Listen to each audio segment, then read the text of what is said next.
Hi sis et bienvenue sur ma chaîne For My Soul Sisters. Aujourd'hui, on va parler des blessures intérieures et des conséquences du manque du père chez la femme. C'est très important pour le développement personnel et les relations interpersonnelles. Les foyers monoparentaux sont un piège de l'ennemi car le diable s'attaque toujours à la famille, car c'est le socle de toute chose. La famille crée des fondations, des personnes, des cycles générationnels bénissants ou maudissants. Le diable n'a pas besoin de t'attaquer physiquement via la paralysie du sommeil par exemple. Les foyers monoparentaux sont en eux-mêmes des traumatismes à eux seuls.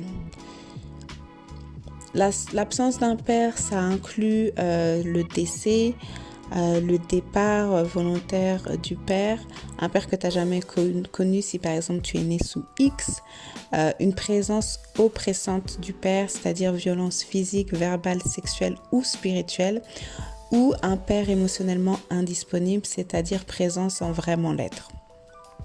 Alors, quelles sont les conséquences de l'absence d'un père ? Tout d'abord, la distorsion de la vision de soi-même en tant que femme. Il y a en général un sentiment d'abandon, de rejet, un manque de valeur, d'affirmation, de validation et d'identité. C'est le père qui donne le nom de famille et c'est pas pour rien. Ça représente vraiment l'identité donnée par le chef de la famille. Une femme née dans un tel foyer n'a pas été affirmée en termes de beauté, de capacité, d'amour, ce qui conduit à un manque de confiance en soi. Surtout quand on n'a pas eu ce dont on avait besoin en interne dans sa famille, on va toujours le chercher inconsciemment ou consciemment en dehors du cercle familial. Ce qui m'amène à mon deuxième point, la distorsion de la vision de l'homme, via notamment la promiscuité, bien sûr sexuelle, mais pas que, car ça comprend la recherche de validation, d'attention, la séduction, la manipulation, voire la vengeance envers la jante masculine. Concrètement, c'est chercher à faire souffrir l'autre, à le manipuler pour son bon plaisir, grâce à son corps notamment et à son énergie féminine. Le manque du père peut entraîner au contraire le rejet ou la méfiance extrême envers les hommes. Ce sont des femmes qui disent tous les hommes sont pareils, ils trompent, ils mentent, etc. Ça va également se traduire par des standards très bas en termes de relations amoureuses ou inexistants. C'est-à-dire, voilà, le premier gars qui me montre de l'attention, I'll go for it. Ou des standards inadaptés. Par exemple, si tu as été témoin de violence, par exemple physique, inconsciemment, la violence pour toi, c'est un langage de l'amour et tu peux te retrouver ainsi dans des relations abusives. La distorsion de la vision de la mère. Souvent, ce sont des femmes qui ont vu leur mère porter les deux rôles. Donc, elles vont naturellement recopier et surtout entrer dans leur énergie masculine, c'est-à-dire une indépendance excessive. J'ai pas besoin d'homme, je peux faire ce que je veux, je suis propriétaire, entrepreneur, qu'est-ce qu'un homme va m'apporter ? Cette énergie masculine repousse tout simplement les hommes, puisqu'un homme a besoin de se sentir nécessaire, utile et leader dans la relation. Distorsion de la famille et du mariage. Ce sont des femmes qui se disent que aucun mariage ne marche, ils finissent tous en divorce et elles ramènent des tonnes de blessures intérieures dans leur mariage. Elles comparent souvent leur père à leur mari ou elles s'attendent à ce que leur mari soit un surhomme. Les personnes qui viennent des familles monoparentales ont elles-mêmes plus de chances de reproduire ce schéma, mais ce n'est pas non plus systématique. Défier l'autorité et ne pas la respecter sont des femmes qui ont du mal avec les figures d'autorité, les frères, les professeurs, la police, les pasteurs, les prêtres et les autres parents. Ça peut aussi conduire à un problème de soumission dans le mariage, puisque quand tu n'as pas vu un homme être responsable, tu te dis que ça n'existe pas et que tu peux très bien toi-même endosser ce rôle, donc pourquoi se soumettre ? Des difficultés de relation avec Dieu le Père. Parce qu'inconsciemment, on compare Dieu le Père à son Père terrestre et on se dit, si Dieu m'aimait vraiment, pourquoi il m'aurait donné un Père tel que celui-là ? Et donc, du coup, ça emmène à douter de Dieu et de sa bonté. Enfin, devenir le mari émotionnel de sa mère. Alors ici, je ne parle pas de mari spirituel ou de mari de nuit, mais ce que je veux dire, c'est que l'homme occupe une place si importante qu'elle ne peut pas rester vide. En général, la femme, la mère, rend inconsciemment ou consciemment l'un de ses enfants son mari émotionnel, tout en endossant elle-même le rôle de mari. Alors, que faire pour guérir de ces blessures?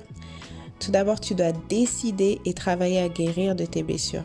Donc, guérir, c'est un long processus et il doit être volontaire. Il faut vraiment que tu prennes cette décision-là et que tu t'y tiennes.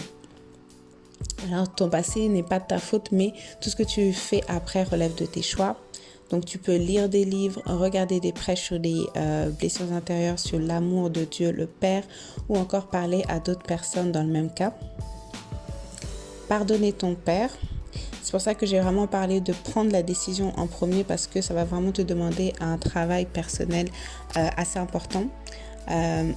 Parce que pardonner, c'est vraiment quelque chose qui relève de l'espoir et de la foi. Si tu as le courage et la possibilité de lui parler, tu peux ouvrir la discussion et pourquoi pas une relation avec ton Père terrestre. Pardonner, c'est vraiment pardonner sans chercher d'excuses et même prier pour la personne. C'est faire table rase du passé sans pour autant dire que rien du passé ne s'est déroulé. Honorer ton père, donc là c'est l'honneur, je parle d'honneur et de respect, notamment par les paroles. Parce que si tu respectes une personne, tu vas pas médire ni dans ton cœur, ni dans tes paroles. Donc ça va vraiment de pair avec le pardon. Demander à Dieu un substitut. Donc tu peux dans tes prières demander à Dieu un père terrestre, un père spirituel, une figure paternelle et masculine pour remplacer ton père non présent. Replacer Dieu comme ton père. Donc là, ça comprend la méditation intense de la parole pour que Dieu te redonne ton identité, qu'il te fasse comprendre que tu n'es pas une daddyless daughter et vraiment de t'approprier sa parole. Il faut également que tu demandes à Dieu le renouvellement de tes pensées sur l'homme, sur toi-même, sur la famille et sur le mariage. Dans cette optique, je te laisse avec une puissante prière de guérison conduite par le pasteur américain Lawrence. Je prie et je crois que cette prière va te guérir, donc reste jusqu'au bout de la vidéo. You, and I'm going to ask for your forgiveness. And if you'll receive it, the Father will liberate you in an unbelievable dimension. I'd like all women to stand with me at this point. I can tell you with great confidence that this is your day to release your dad from dysfunctions and damage that he may have caused consciously or unconsciously. Jesus, his last words was, Father, forgive them. They just don't know. They just don't know. Why are we forgiving our dads? They didn't know. I need you to just be okay with opening your heart at this point and allowing your Heavenly Daddy, as I speak on His behalf, to liberate you from any images, any moments, any memories that are unhealthy or ungodly that might keep you from your destiny as a daughter of the Most High God. So from a father's heart to yours, hear these words. Maybe that your father never said to you and you never heard from him because he never knew them. But today on behalf of your father, will you please forgive me for not guarding your heart like a true warrior father that God has created us to be. Instead of fighting for you and protecting you, I left you vulnerable to the courses of nature and the curses of culture, along with the pull of peers to fit in and conform, not knowing where to take your questions. When you needed to come to me, I wasn't there. I'm so sorry. Please release me from my failures as a father to be present and protect you. Please forgive me for not protecting you by placing my shield over you when you never knew when the battle that you were even in, how to defend yourself. That was my role and I left my post. I left you uncovered and vulnerable and exposed. Please forgive me for not being there. You are precious and I missed that opportunity to show you so. Forgive me for not drawing my sword to fight for you and for leaving you to fight for yourself. But today I remove the lie that you're not worth fighting for. That you are and always have been. But I lacked the courage and the initiative and the bravery. It was my fault, not yours. Please forgive me for not acting as a father to protect you.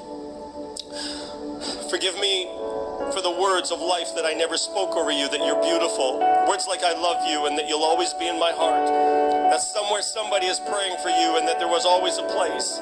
for you. I'm so sorry. Words like you're precious and cherished and priceless. That you're a pearl of great price and I'd buy the whole field just to find you. You're worth it and you always will be. Words like you were unique and gifted and wonderfully made and your body is perfectly formed and fashioned for your purpose on the earth. That you have what it takes and will succeed far beyond my dreams. Forgive me for withholding affection and attention out of my insecurities as a man and father. But today I reverse the unspoken words and replace them with truth that you are wonderful. Please, don't compare yourself to anyone else. There's no one else like you. And there is a man that will complement your life, that you will be loved, you deserve love, that you deserve to be well loved. Forgive me for not showing you that and proving you the type of affirming, assuring, life-giving love that comes only from your Heavenly Father. Forgive me for my silence when you needed me. Forgive me for the anger that rose up in your heart because of my absence and my silence and my fear. I'm sorry that you were left on your own to figure that out. Please forgive me and release me for not grounding you in the stories that connected you to your family and your home and our hearts. You belong, you are welcomed in the world, and you're wanted in the world. You matter, and you make our family proud. You're wonderful in every way. Forgive me as a father for not being there when you needed me. I didn't even know that you wanted me and that I was welcomed. I was unsure, I was unable, and I forfeited my role and function by walking away. For that today, I'm very sorry, and I release the lie that you don't deserve words of praise because you truly do. Today, I affirm you as a beautiful princess that's confident and courageous. You will make a wonderful mother and a gorgeous bride. Hear these words that you are the pride of my life and our family and our future. That you're safe to be yourself and secure in my love, and I'll carry you in my heart. That you're my daughter, and in you I am fully and completely pleased. That you are the great joy of my life and of my heart, and a picture of beauty and grace and poise. You're a woman of destiny, and you will make a difference in your world. And now, my dear, go forward into your world with my blessing and my strong confidence that you're my daughter. And the world is waiting for you. Truly, it's your time to show up and shine. I declare forgiveness where there was hatred and anger and resentment and bitterness. Now, Father, come and fill with the life and love and light of Jesus. Today, that you're forgiven and released from the prison of your past disappointments and regrets. The moments that were mixed. Today, that you're liberated from the brokenness of your Father and embraced by your Heavenly Father to go forth and thrive in this world. I bless you with the Father's blessing to know His perfect love that removes all fear and all anxiety and all despair and all depression and all doubt. I declare healing over the hearts of these daughters right here, these well-loved ones, Lord, that are receiving your love in a supernatural dimension right now. Father, pour into every corner and every crack your supernatural presence. Let them feel your love and know your heart in the mighty name of Jesus. Amen and amen.